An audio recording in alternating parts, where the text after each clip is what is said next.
SSLC ಪರೀಕ್ಷೆಯಲ್ಲಿ ಅತಿ ಹೆಚ್ಚು ಅಂಕ ಪಡೆದ ವಿದ್ಯಾರ್ಥಿಗಳಿಗೆ ಪೊಲೀಸ್ ಠಾಣೆಯಲ್ಲಿ ಸನ್ಮಾನ. ಬೆಳಗಾವಿ ಜಿಲ್ಲೆ ರಾಮದುರ್ಗ ಪೊಲೀಸ್ ಠಾಣೆಯಲ್ಲಿ 2025-26ನೇ ಸಾಲಿನ ಎಸ್ಎಸ್ಎಲ್ಸಿ ಪರೀಕ್ಷೆಯಲ್ಲಿ ತಾಲೂಕಿಗೆ ಅತಿ ಹೆಚ್ಚು ಅಂಕ ಪಡೆದ ಪ್ರತಿಭಾನ್ವಿತ ವಿದ್ಯಾರ್ಥಿಗಳನ್ನು ಸನ್ಮಾನಿಸಲಾಯಿತು. ಈ ಸಾರಿಯ ಎಸ್ಎಸ್ಎಲ್ಸಿ ಪರೀಕ್ಷೆಯಲ್ಲಿ ಖಾಸಗಿ ಶಾಲೆಗಳಿಗಿಂತ ಸರ್ಕಾರಿ ಶಾಲೆಗಳೇ ಮೇಲುಗೈ ಸಾಧಿಸಿವೆ. ಸರ್ಕಾರಿ ಶಾಲೆಗಳಲ್ಲಿ ಕಲಿತ ಮಕ್ಕಳು ಉನ್ನತ ಸ್ಥಾನಕ್ಕೇರಿದ್ದಾರೆ. ಎಲ್ಲರೂ ಸರ್ಕಾರಿ ಶಾಲೆಗಳಿಗೆ ಪ್ರೋತ್ಸಾಹ ನೀಡಬೇಕು ಎಂದು ವಕೀಲೆ ಜಮುನಾ ಪಟ್ಟಣ್ ಹೇಳಿದರು. ರಾಮದುರ್ಗ ಪೊಲೀಸ್ ಠಾಣೆಯಲ್ಲಿ ಹಮ್ಮಿಕೊಂಡ ಎಸ್ಎಸ್ಎಲ್ಸಿ ಪರೀಕ್ಷೆಯಲ್ಲಿ ಅತಿ ಹೆಚ್ಚಿನ ಅಂಕ ಪಡೆದು ಉತ್ತೀರ್ಣರಾದ ವಿದ್ಯಾರ್ಥಿಗಳಿಗೆ ಸನ್ಮಾನ ಸಮಾರಂಭದಲ್ಲಿ ಮಾತನಾಡಿದ ಅವರು, ಜಿಲ್ಲೆಯಲ್ಲಿಯೇ ರಾಮದುರ್ಗ ತಾಲೂಕು 4ನೇ ಸ್ಥಾನದಲ್ಲಿದೆ. ಅದರಲ್ಲೂ ತಾಲೂಕಿನ ಮಕ್ಕಳು ಹೆಚ್ಚಿನ ಸಂಖ್ಯೆಯಲ್ಲಿ ಉತ್ತೀರ್ಣರಾಗಿದ್ದಾರೆ ಎಂದು ತಿಳಿಸಿದರು. ಪೊಲೀಸರು ಮತ್ತು ಪೊಲೀಸ್ ಠಾಣೆ ಎಂದರೆ ಜನರಲ್ಲಿ ಭಯ ಜಾಸ್ತಿ ಇದೆ. ಪೊಲೀಸರು ಸಹ ಮನುಷ್ಯರು. ಅವರ ಕಷ್ಟ ಕಾಲದಲ್ಲಿ ಪರಸ್ಪರ ಸಹಾಯ ಸಹಕಾರ ನೀಡಬೇಕು ಎನ್ನುವ ಉದ್ದೇಶದಿಂದ ಜನಸ್ನೇಹಿಯಾಗಲು ರಾಮದುರ್ಗದ ಪಿಎಸ್ಐ ಸವಿತಾ ಮುನ್ಯಾಳ್ ಸಕಾರಾತ್ಮಕವಾಗಿ ಸ್ಪಂದಿಸುತ್ತಿದ್ದಾರೆ ಎಂದು ಬಣ್ಣಿಸಿದರು. ಪೊಲೀಸರೊಂದಿಗೆ ಸೌಹಾರ್ದ ಮತ್ತು ಜನಸ್ನೇಹಿಯಾಗಿ ಹೊಂದಿಕೊಳ್ಳುವ ಉದ್ದೇಶದಿಂದ ಮಕ್ಕಳಿಗೆ ಸನ್ಮಾನ ಮಾಡಲಾಗುತ್ತಿದೆ ಎಂದು ಪಿಎಸ್ಐ ಸವಿತಾ ಮುನ್ಯಾಳ್ ಹೇಳಿದರು.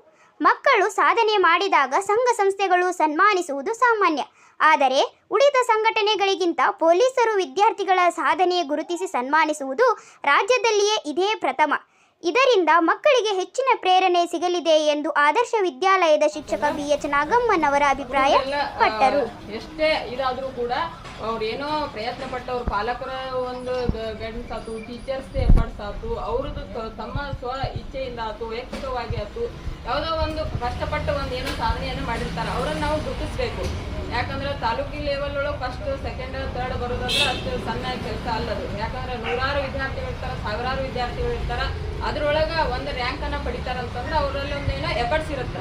ಅವರ ತಂದೆ ತಾಯಿಯಿಂದಾಗಿರ್ಬೋದು, ಟೀಚರ್ಸ್ ಅವ್ರು ವೈಯಕ್ತಿಕವಾಗಿ ಒಂದು ಎಫರ್ಟ್ಸ್ ಇದ್ದಾಗನ ಒಂದೇನೋ ಗುರುತಿಸುವಂಥ ಕಾರ್ಯ ಆಗಿರ್ತದೆ. ಅದ್ರ ಹಿಂದಿನ ಕ್ರಮ ನಮಗೆ ಗೊತ್ತಿರ್ತದೆ. ಅದಕ್ಕೆ ಅವ್ರು ಗುರುತಿಸುವಂಥ ಕಾರ್ಯ ಆಗಲಿ ಅನ್ನೋ ಒಂದು ಸದುದ್ದೇಶದಿಂದ ನಾವು ಇವತ್ತಿನ ಒಂದು ಕಾರ್ಯಕ್ರಮವನ್ನು ಹಮ್ಮಿಕೊಂಡಿದ್ದೀವಿ. ಆ ಮಕ್ಕಳಿಗೆ ಇನ್ನೂ ಕೂಡ ಉನ್ನತ ಇವತ್ತೇನು ನಾವು ಗುರುತಿಸಿದೀವಿ ಅಂದ್ರೆ ನಾವು ಇನ್ನೂ ಹೆಚ್ಚು ಗುರುತಿಸ್ಕೋಬೇಕು ಅನ್ನುವಂತಹ ಮನೋಭಾವನೆ ಮತ್ತು ಸ್ಪರ್ಧಾತ್ಮಕ ಮನೋಭಾವನೆ ಅವರಲ್ಲಿ ಮೂಡಲಿ ಅನ್ನುವಂತಹ ಒಂದು ಕಾನ್ಸೆಪ್ಟ್ನಿಂದ ಇವತ್ತಿನ ಒಂದು ಕಾರ್ಯಕ್ರಮವನ್ನು ಹಮ್ಮಿಕೊಂಡಿದ್ದೀವಿ. ನಾವು ಕೂಡ ಈ ಲೆವೆಲ್ ಒಳಗೆ ಮಾಡಿ ಈ ಥರದ ಒಂದು ಸಿಚುವೇಶನ್ ಅನ್ನ ಅನುಭವಿಸಿ ಬಂದಿದ್ದೀವಿ. ಆ ಒಂದು ಏನು ಋಣ ನನ್ನ ಮ್ಯಾಗಿತ್ತು ಅದನ್ನೊಂದು ಈ ರೀತಿಯಾಗಿ ತೀರಿಸ್ಕೋಬೇಕು ಅನ್ನೋ ಒಂದು ಮನೋಭಾವನೆಯಿಂದನೂ ಕೂಡ ನಮ್ದು ಒಂದು ಇದರ ಹಿತಾಸಕ್ತಿನೂ ಕೂಡ ಇದೆ. ಆಮೇಲೆ ಜೊತೆಗೆ ನಮ್ಮ ಪೊಲೀಸ್ ಇಲಾಖೆ ವತಿಯಿಂದ ಯಾಕಪ್ಪ ಅಂತಂದ್ರೆ ಈಗ ಸರ್ ಹೇಳಿದ್ರು ಎಲ್ಲ ಸಂಘ ಸಂಸ್ಥೆಗಳು ಮಾಡ್ತಿದ್ರು, ಎಲ್ಲರೂ ಯುವಕರು ಅವ್ರು ಇವರು ಮಾಡ್ತಿದ್ರು, ಪೊಲೀಸ್ ಇಲಾಖೆ ಮಾಡಿರಲಿಲ್ಲ ಇಲ್ಲಿವರೆಗಿದೆ ಫಸ್ಟ್ ಟೈಮ್ ಅಂತ ಹೇಳಿದ್ರು. ಬಟ್ ಏನಪ್ಪಾ ಅಂದ್ರೆ ಆ ಒಂದು ಏನು ಜನರಲ್ಲಿ ಏನೈತಪ್ಪ ಅಂದ್ರೆ ಪೊಲೀಸರಿಂದ ಭಯ ಅಂತ ಅನ್ನೋದೊಂದು ಐತಿ. ಆ ಭಯವನ್ನ ಹೋಗಲಾಡಿಸ್ಬೇಕಪ್ಪ ಅಂತಂದ್ರೆ ನಾವು ಇಂಥ ಕಾರ್ಯಗಳನ್ನ ಮಾಡ್ತಾ ಇರಬೇಕು. ನಿಮ್ಮ ಮಧ್ಯೆ ಒಳ್ಳೆಯ ಸಂಬಂಧಗಳು ಬೆಳೀತಾ ಇರಬೇಕು. ಮತ್ತು ನಮ್ಮಲ್ಲೇ ಒಂದು ಕಾರ್ಯಕ್ರಮ ಐತಿ, ನಾವು ತೆರೆದ ಮನೆ ಕಾರ್ಯಕ್ರಮ ಅಂತ ಹೇಳಿ ಒಂದು ಮಾಡ್ತೀವಿ. ಎಲ್ಲ ಶಾಲಾ ಮಕ್ಕಳನ್ನ ಅವರಲ್ಲಿ ಭಯ ಹೋಗ್ಲಾಡಿಸ್ಬೇಕಂತ ಹೇಳಿ ಒಂದು ಕಾರ್ಯಕ್ರಮ ನಮ್ಮ ಪೊಲೀಸ್ ಇಲಾಖೆ ವತಿಯಿಂದ ತೆರೆದ ಮನೆ ಕಾರ್ಯಕ್ರಮ ಐತಿ. ಮಕ್ಕಳೆಲ್ಲ ಇದು ನಮ್ಮ ಪೊಲೀಸ್ ಸ್ಟೇಷನ್ಗೆ ಕರೆದು ಅವ್ರಿಗೆಲ್ಲ ನಮ್ಮ ಪೊಲೀಸ್ ಇಲಾಖೆಯ ಬಗ್ಗೆ ನಾವು ತಿಳುವಳಿಕೆಯನ್ನು ಕೂಡ ನೀಡಿದ್ದೀವಿ. ಪ್ರತಿ ಗುರುವಾರ ಇರ್ತದ.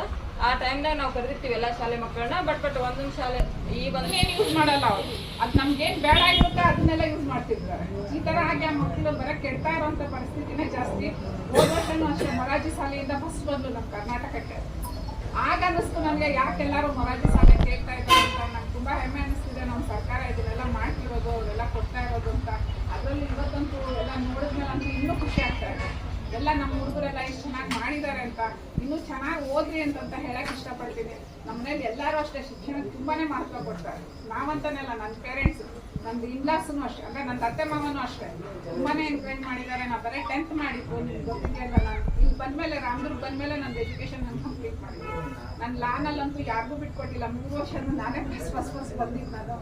ನಾನೇ ಹೇಳ್ಕೋಬೇಕು ಅಂತಿಲ್ಲ. ಆದರೆ ನಿಮ್ಗೊಂದು ಮುಂದೆ ನಿಮಗೂ ಒಂದು ಆದರ್ಶ ಆಗಲಿ ಅಂತ ಹೇಳಕ್ಕೆ ಇಷ್ಟಪಡ್ತಾ ಇದ್ದೀನಿ ಅಷ್ಟೇ. ಆಮೇಲೆ ನೋಡ್ರಿ ಮೇಡಮ್ ನೋಡಿದ ತಕ್ಷಣ, ಮೇಡಮ್ ಆ್ಯಕ್ಚುಲಿ ನಮ್ಮ ಊರಿಗೆ ಬರ್ತಾರೆ ಅಂದ ತಕ್ಷಣ ಫುಲ್ ಖುಷಿ ಆದವಳು ನಾನೇ. ಆ್ಯಕ್ಚುಲಿ ಪೊಲೀಸ್ ಸ್ಟೇಷನ್ ಒಳಗೆ ಖಾಲಿ ಮನೆಯಲ್ಲಿಂದ ಅದರ ಮನೆಯಲ್ಲಿಂದ ಹೊರಗೆ ಹೋಗಿದ್ದರಿಂದ ಮತ್ತು ಫಸ್ಟ್ ಟೈಮ್ ಇಂಥ ಫಂಕ್ಷನ್ಸ್ಗೆ ಹೋಗ್ತಿರ್ತೀನಿ ನಾನು. ಆ ಥರ ಫಂಕ್ಷನ್ ಮೇಡಮ್ ಕರೆದಿರೋದು ಇದೆ ಇವತ್ತೇ ನಾನು ಫಸ್ಟ್ ಒಳಗಡೆ ಖಾಲಿ ಇಟ್ಟಿದ್ದೀನಿ. ಆ ಥರ ಅವಾಗೆಲ್ಲ ಲೇಡಿ ಬರ್ತಾರೆ ಅಂದರೆ ನಮ್ಮ ಭಾವನ ಹತ್ರ ಫಸ್ಟ್ ನಾನು ಹೇಳಿದ್ದೆ ಕಾಂಪಿಟೇಷನ್ ಇದೆ. ಯಾವುದೇ ಫೀಲ್ಡ್ಗೆ ಹೋಗೋದಿಲ್ಲ, ಎಲ್ಲ ಫೀಲ್ಡಲ್ಲೂ ಕಾಂಪಿಟೇಷನ್ ಇದೆ. ಆ ಕಾಂಪಿಟೇಷನ್ನ ನೀವು ಯಾವಾಗ ಮೊಬೈಲ್ ಅನ್ನೋದು ಒಂದು ಕೆಟ್ಟ ಇದನ್ನ ಬಿಡ್ತೀರೋ ಅವತ್ತು ನೀವು ಮುಂದೆ ಬರ್ತೀರಾ ಅಂತ ಹೇಳಕ್ ಇಷ್ಟಪಡ್ತೀನಿ ನಾನು. ಪುಟ್ಟಿ ತುಂಬ ಇಂಟ್ರೆಸ್ಟಾಗಿ ನಾನು ಮಾಡ್ಕೊಂಡ್ರೆ ತುಂಬ ಖುಷಿ ಆಗ್ತದೆ ನನಗೆ. ಯಾವತ್ತು ನೀವು ಅದನ್ನ ಬಿಟ್ಟು ಮುಂದೆ ಬರ್ತೀರಾ ಇನ್ನೂ ಮೇಲೆ ಬರ್ತೀರಮ್ಮ, ಇನ್ನೂ ಚೆನ್ನಾಗಿ ಆಗ್ತೀರ. ಯಾಕಂದ್ರೆ ನಾವೆಲ್ಲ ಓದೋವಾಗ ಅದೆಲ್ಲ ಏನೂ ಇಲ್ಲ. ಏನು ಗೊತ್ತಾ, ಇನ್ನೊಂದು ಮದುವೆ ಆಗಿದೆ, ನಂಗೆ ಎರಡೆರಡು ಜವಾಬ್ದಾರಿ ಇತ್ತು, ಎರಡು ಬ್ಯಾಲೆನ್ಸ್ ಮಾಡ್ಬೇಕಾಯ್ತು. ಈ ಕಡೆ ಮನೆ, ಈ ಕಡೆ ಓದೋದು ಎರಡೂ. ಆ್ಯಕ್ಚುಲಿ 10th ನಾನೇನು ಅಂತ ಒಳ್ಳೆ ಸ್ಟೂಡೆಂಟ್ ಅಲ್ಲ. ಅದು ಯಾಕೆ ಅಂತಂದರೆ ನನಗೆ ಐಷಾರಾಮಾಗಿ ಬೆಳೆಸಿದ್ರು ಕಾಮನಲ್ಲಿ. ಓದೋದು ಯಾರು ಹೇಳ್ತಾನೆ ಇರಲಿಲ್ಲ ನನಗೆ, ಆ ವಿದ್ಯೆ ಬೆಲೆನೂ ನನಗೆ ಗೊತ್ತಿರಲಿಲ್ಲ. ಆದರೆ ಇಲ್ಲಿ ಅತ್ತೆ ಮನೇಲಿ ಬಂದಾಗ ನಾನೊಬ್ಳೆ ಒಂದು ಸ್ವಲ್ಪ ಕಾರಣ, ಆದರೆ ನೀವು ಓದಿದ್ದೇನು ಯಾರೂ ಕಳ್ತನ ಮಾಡೋಕ್ಕಾಗಲ್ಲ. ಸೊ ನಿಮ್ಗೆ ಅದನ್ನು ತುಂಬ ಇವತ್ತೇ ಬೇಕು, ಇವತ್ತೇ ನನಗೆ ಆ ವಿದ್ಯೆಯಿಂದ ಇವತ್ತೇ ಫಸ್ಟ್ ಬಂದರೆ ನನಗೆ ಉಪಯೋಗ ಆಗುತ್ತೆ ಅಂತಿಲ್ಲ. ಅದನ್ನ ಸಾಯೋವರೆಗೂ ಯಾವತ್ತಿದ್ರೂ ಅದು ನಿಮಗೆ ಸಹಾಯ ಆಗುತ್ತೆ. ಆ ವಿದ್ಯೆ ನಿಮ್ಮಿಂದ ಯಾರೂ ಕಸ್ಕೊಳಕ್ಕಾಗಲ್ಲ ಅಂತ ಅದನ್ನು ನೀನು ಒಂದು 4 ಜನಕ್ಕೆ ಸಹಿತ ನೀನು ಹಂಚ್ಬೋದು ಟೀಚರ್ ಆಗಿ ಅಂದರೆ. ಆ ಥರ ಒಂದು ಒಳ್ಳೆ ಉದ್ದೇಶ ಇಟ್ಕೊಂಡು ಓದ್ರಿ, ಚೆನ್ನಾಗಾಗ್ರಿ, ಮುಂದೆ ಬನ್ನಿರಿ. ಬರೀ 10th ಅಲ್ಲ, ಪ್ರತಿಯೊಂದು ಹೆಜ್ಜೆದು ಇನ್ನೊಂದು 2 years first PUC second PUC ಅಂತಿರ್ಬೋದು. ಏನು ಪೇರೆಂಟ್ಸ್ ಅಪ್ಪ ಇವ್ರು, ಯಾಕಂದ್ರೆ ನನಗೊಂದು